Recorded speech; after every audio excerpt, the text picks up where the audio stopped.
Welcome to Wrestle Line, the show that kicks arse and takes names every time. Hosted by John Scott and Matt Essex.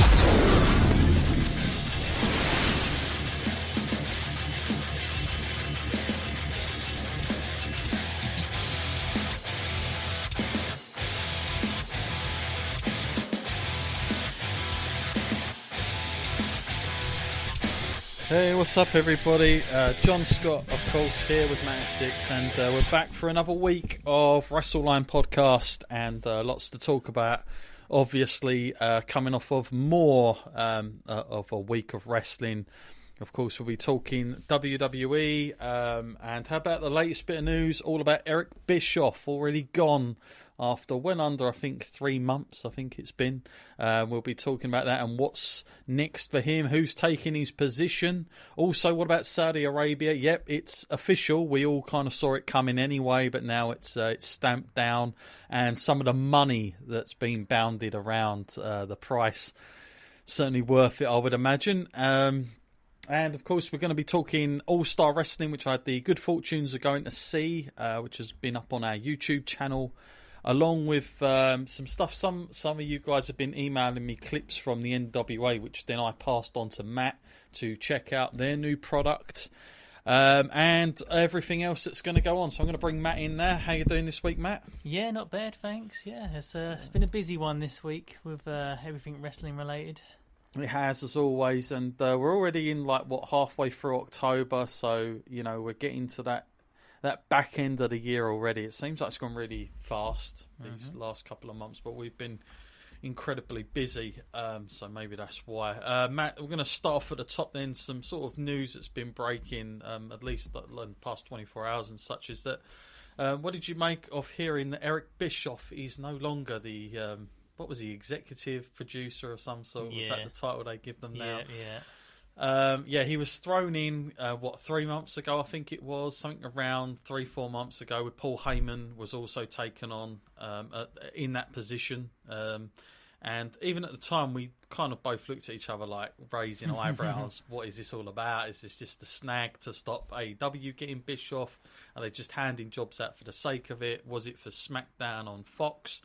The fact that he's normally pretty decent with working with those sort of TV sort of crews and personalities and all the rest of it. Was he sort of a go-between? But what did you make of the news of Bischoff going? And obviously we don't know the purely ins and outs. There's been some rumours flying around.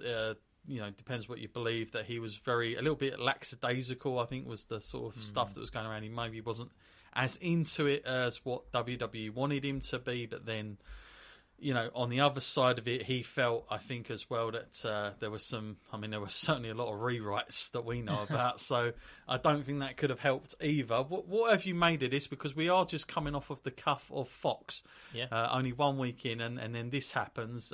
Is this a sort of, it seems like a very, very quick decision here, but apparently all parties are happy and fair enough with it. I'm sure Bischoff got a bit of money out the door with it. What do you make of it though, Matt? Very quick, isn't it? Yeah, it is. It is a quick turnaround there for good old Eric.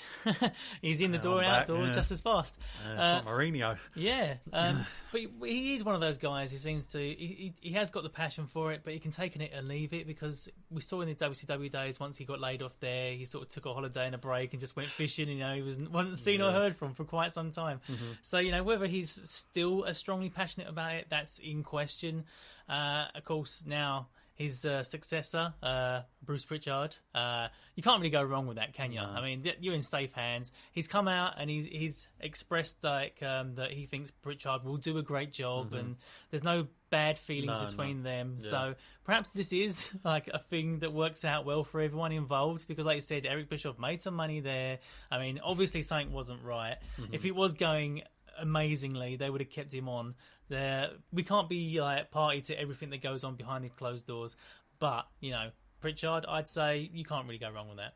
No, it's interesting as well that, of course, Eric Bischoff, he's been on Conrad Thompson's podcast of 83 Weeks, it's called, and then obviously Conrad Thompson deals with Bruce Pritchard, and he also deals with Jim Ross, so he's very hands-on in all this stuff. So I'm sure Bischoff can, he's not stopped doing the podcast, so he's just going to be able to go back into that. But it is interesting that all these influential people are on with one guy in the middle there.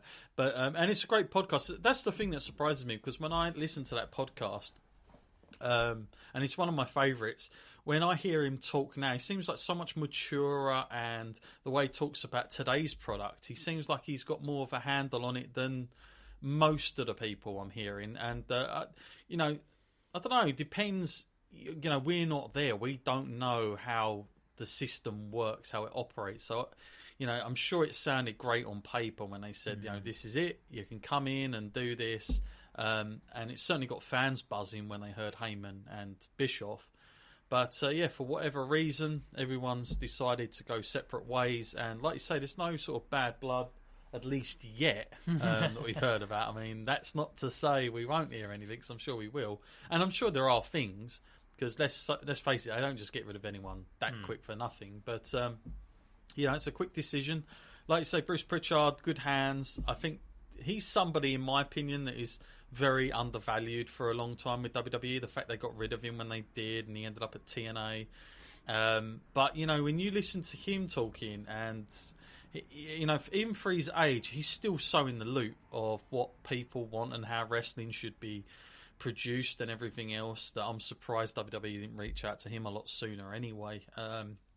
So yeah, that's where it is now. I mean, by the sounds of it, I don't know even if Pritchard and Heyman have much to do anyway, because it sounds like the TV stations are calling most of the shots these days on who they want on their television show. So yeah, it's got to be very confusing in all that. And of course, you know, then you've got the sort of politics of, you know, you've got Triple H in the background, you've got Kevin Dunn, you got all these people that are all sort of biding, Stephanie and Shane. I mean, it's just nuts. So I don't know how it all works, to be honest with you, but let's put it this way. It's a lot easier to get rid of Bischoff than it would have been to Triple H, which I'm sure is half the reason he doesn't get these jobs, because of that exact reason. So, yeah, fascinating times there.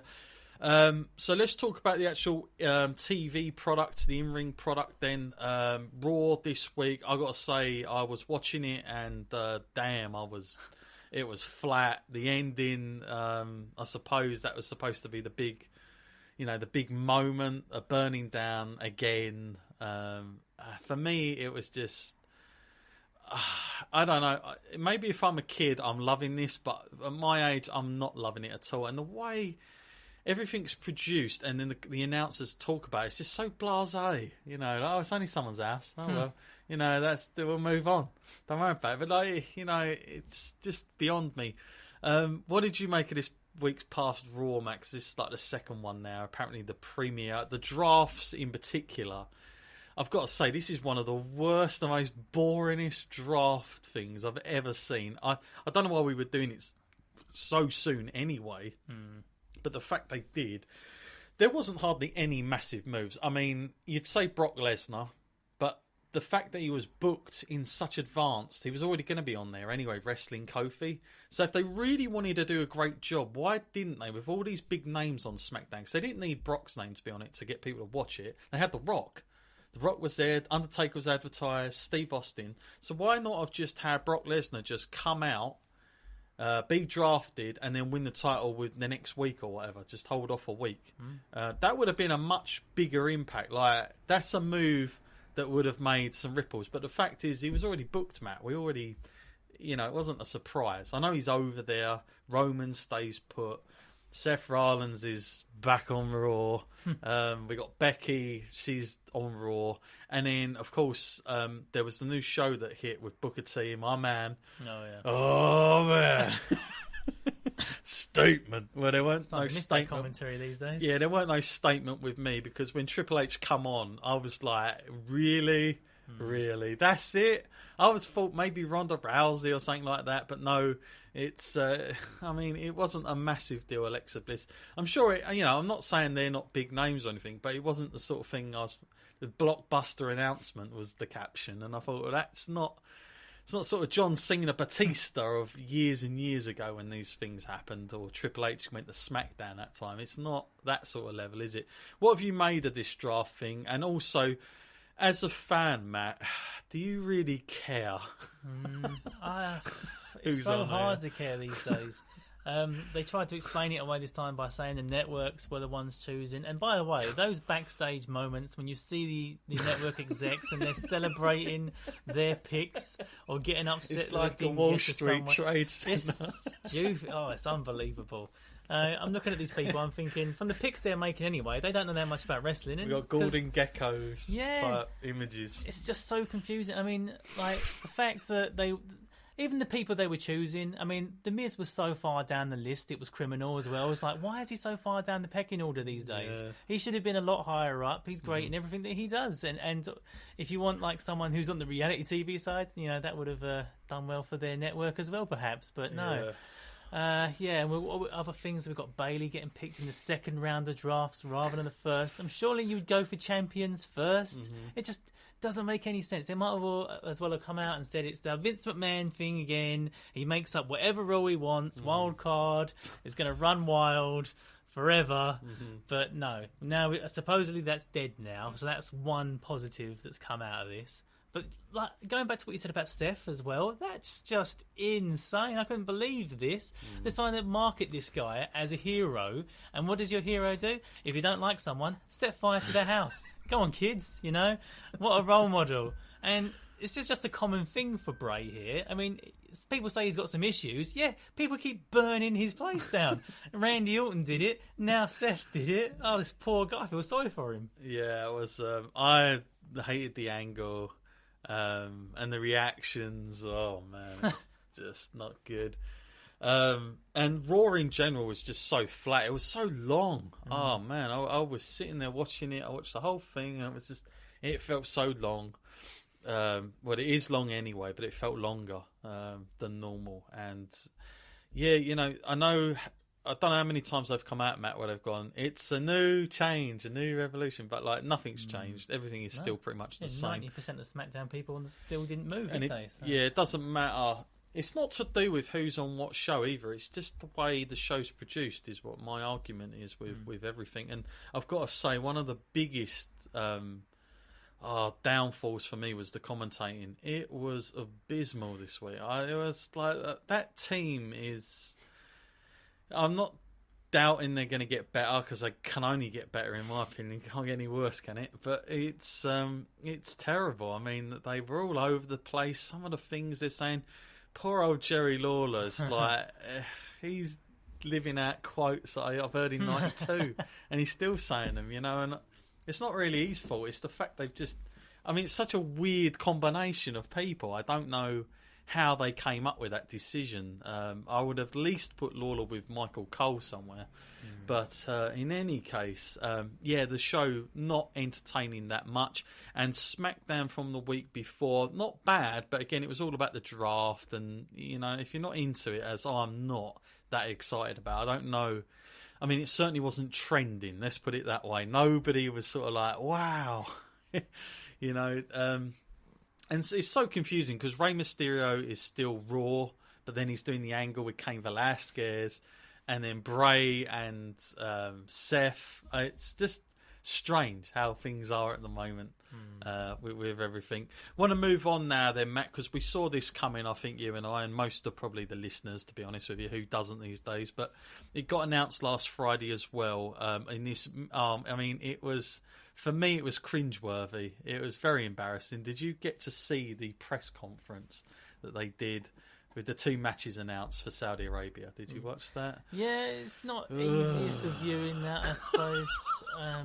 If you're going to do that kind of thing, you better do it naturally. If you're going to go in there with some like predetermined steps that you have to take or things that you have to hit upon, I think like everyone involved in that is more than capable of speaking their own mind. They don't need to actually be scripted or anything. Man, that thing where we saw Braun and Tyson Fury coming out with the little shoves at the end, like hey. That was terrible. Why on earth they have to have them coming out in entranceways? I have no idea. A simple table would have been fine with a promoter sitting in the middle like they do anything else like MMA. Just have like whoever you want, you know, Heyman, Bischoff.